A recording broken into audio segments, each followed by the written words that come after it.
Hello everyone, I'm Forrest McFreelapa, and this is Speedplay France and Hearts of Iron 4, number 10. We left off with 35 new infantry divisions on their way to the Soviet border. The Soviets are fighting the Czechoslovaks, backed by the entirety of the Allies, over in basically Czechoslovakia.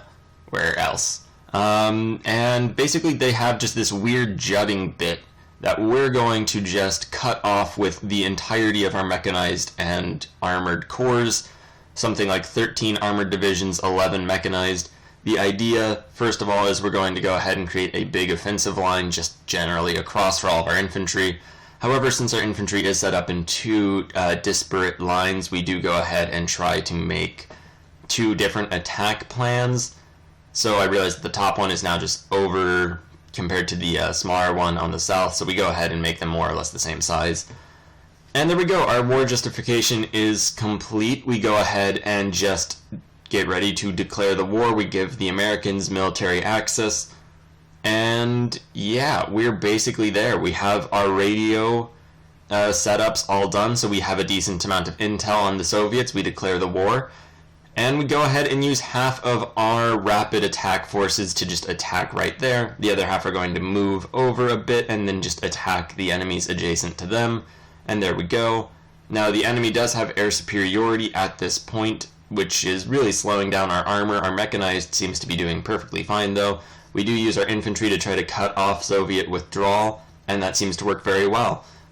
So just like that, we have almost certainly pocketed all of these Soviet forces fighting the Allies. The city of Lwów, which I'm almost certainly terribly mispronouncing, just immediately falls without even so much as a fight. And our forces are just kind of jutting on through. So if we're able to keep up this level of momentum, keep cutting off Soviet divisions like we're doing right now, then it's potential that we might just see a repeat of the Spanish War, a repeat of the Italian War, and maybe even a repeat of the later German War. Hopefully, or I guess the middle portion of the German War, when we were actually making tremendous gains and just destroying their army. Not so much the earlier late bits where it was just kind of a slog. Meanwhile, we are still producing more mechanized units, we're producing more armored units, we're not really producing any more infantry units, since the bulk of the Allied armies are making up the frontline forces. Previously, they'd only been fighting in Czechoslovakia, since they can't attack from neutral territory. However, now they can attack from our territory, since we're technically on the same side against the Soviets. It's interesting how, I guess in the real world, the Allies kind of work together with the Soviets against the fascists, and in this world they're kind of like, alright fascists, we'll work with you against the Soviets now that the other fascists are gone. So it's not terribly unrealistic in that perspective, in that respect. I can't imagine there will be, if we were talking like historically with actual historical outlooks on this whole thing, I can't very well imagine that the Allies would be willing to have peace with a France that's running roughshod over all of Europe. However, if we're already at war with the Soviets, then the Soviet war would probably have to come first. I guess historically it ended in just the Cold War. I'm not sure how this will end. Ideally, we're going to try to take over the world, so that will be the ideal solution. At any rate, though, right now, we are very ahead of ourselves considering what to do when we're dominating the world. We have to defeat the Soviet Union first, and then the Allies afterward. And while we are making gains against the Soviet Union, and it is October, so we are making gains in winter, which is very important. We're also not that far into the Soviet hinterland, and we're also fighting primarily in the south. Now, both of those are important things, and we are also fighting just a slew of battles trying to cut off as many Soviet forces as we can. We're doing decently well at it, too, by the way. This will be the second group that we're encircling if we just manage to break through one of these two spots. You'll notice they have a lot of units already encircled, and that is just fantastic news. These forces may be less than in other areas, however, still great to encircle. It'll do us a lot of good. Now, this other encirclement, we're just trying to fight. Apparently, since we're in a different war with the Allies, or than the Allies, we're not really getting credit for their attacks, the attacks that they're launching, even though we are the ones who trapped all the Soviet forces. So I'm not really looking forward to how the war score is going to be, I guess, divvied up at this point. We do have the lead elements of the attack forces, so if we do manage to capture Soviet key cities, we should get a considerable amount of war score. However, we don't have strategic bombers, and the Allies are taking the majority, or the lion's share of the casualties, as well as probably also dishing out the lion's share of the casualties. All we're doing is disorganizing the Soviet forces so that it's easier for them. So while arguably we're having the largest effect on the war, in any way that the game measures, we probably don't. Which means if we were to end this war and go to peace with the Allies, we would probably get a very unequal treaty where the amount of effort that we put in wouldn't quite be represented just due to the amount of lives, admittedly, lost by the Allies. So there is some good and bad elements to all of that. Ultimately, though, we are not really going to have to worry about the peace deal until after we force the Soviets to accept peace, and that's probably going to be quite a while from now. No matter how well we did against these two encircled groups, and we are trying to just reduce and destroy those pocketed elements in order to really just free up more units for the real front line. It's almost done, yet not entirely so. We have less than 100,000 losses thus far, which is pretty great, and I guess does kind of occur when you don't have your army across the entirety of the front line. We do have all of our infantry on the front line, however you'll notice we're not even using our attack orders for them yet, simply because we don't need to. The Allies will take the initiative. We do launch all of the attacks on this pocket in order to hopefully get credit for defeating those Soviet armies, and hopefully get their casualty lists to reflect that we're actually participating in the war. Overall, though, this isn't really anything we need to do.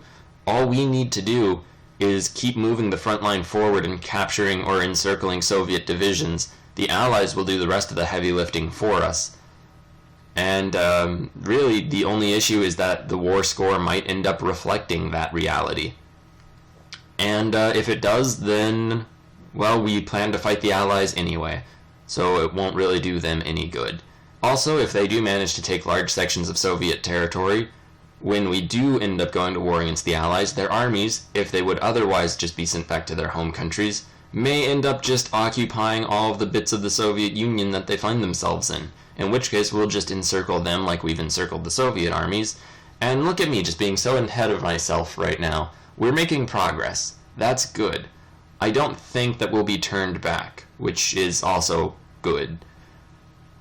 So we will probably defeat the Soviet Union, although it is definitely not guaranteed. The Soviets do have just a tremendous number of units in a tremendous number of territories. We are driving up behind their lines in a way that, in our last series, was completely effective against enemy armies. It's also something that's been effective against enemy armies in all of the previous wars which we have fought in this series. So all evidence leads to the Soviet Union breaking apart and being forced to capitulate. Whether or not that actually ends up being the reality on the ground, remains to be seen, although I am feeling somewhat lucky about it. We are being stopped in some areas, although it doesn't matter so much as long as we have a stable front line, because we can always just move our armored units to other areas. And if you look at that, it looks as though we're just about to encircle another small group of Soviet forces. So some of these encirclements are just minor things, however they build up. And you'll notice that we're in 23 of 24 armored units, which means that some of our units are just smashing and grinding into the Soviet forces so much so that they're just losing all of their strength and breaking apart. Some areas are just raw recruits because they've taken so many losses, and replacing them has netted inferior troops taking command. So that's not ideal, and we are definitely facing some negative repercussions from that. We do go ahead and send our Air Force out, the idea being we didn't send them out in the very initial portions of the war, simply because the Allied armies were hopefully, or the Allied air forces were hopefully going to do that for us, and hopefully weaken the Soviets so much that our Air Force won't just die immediately upon being sent into the theaters.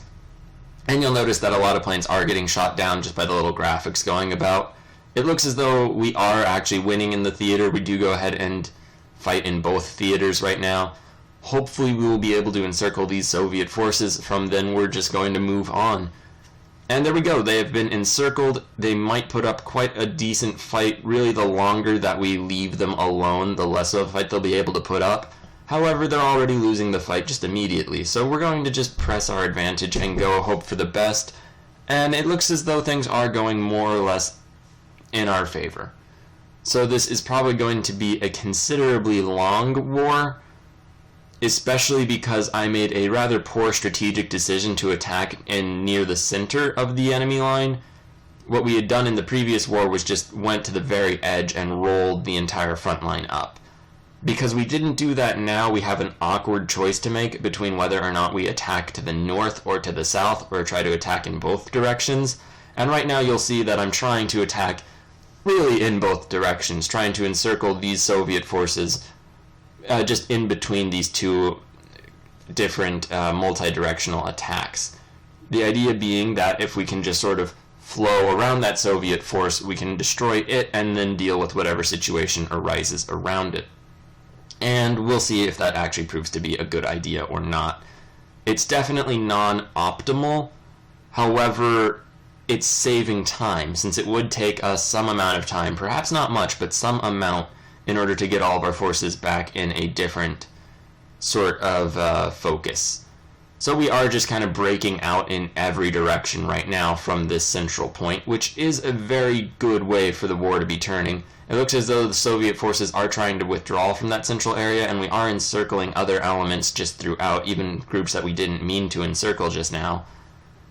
So if anything, we're just being met by an unexpectedly high amount of success, which is really the type of unexpected situation you want. We're already at Kiev, and it looks as though our plan to just sort of break through the center has just destroyed the Soviet center. Now, this might end up making our entire main battle line into just a massive salient jutting indefensibly into the Soviet center. Hopefully not, though, although that's not really a very assuring thing to say. If hopefully not is your battle plan, then you're at kind of a bit of risk of things going poorly. And it is kind of our battle plan right now. Ultimately, though, we are winning in enough areas. We do have new units being produced rather rapidly, and we're not really losing any of our old ones very quickly anymore, since I have been taking a more active effort in just not sending our undermanned or under combat ready divisions into the maw of Soviet forces. And once again, since we are on the offensive and our units do move rapidly, we don't need to win everywhere. We don't even need to win in most places. We just need to win in 1 or 2 battles at a time and take advantage of the damage that does to the Soviet line. And we're doing that very well, actually. Some of our units are very disorganized, although it looks like we can even get a small encirclement going on right there, right now. Other forces are charging across rivers or defending areas where the Soviets are putting up decent amounts of resistance. At any rate, though, we are still cutting off Soviet frontline forces. We're still pushing back the forces that are filling up the middle. And everywhere that they do resist, we're just moving our rapid forces from to areas where we're performing better, or at least performing better relative to the Soviets. It's all coming together in a way that does seem to indicate that the war against the Soviet Union is going to be disproportionately easy compared to their strength and ours. So, exiting this episode, we have 81,000 losses to the Soviet 354,000, and I do believe that is losses from them just against us, not us and the Allies. So we are doing very well just by kill-death ratio. Thanks very much for watching. Please like, share, and subscribe. We'll be back tomorrow to continue the war.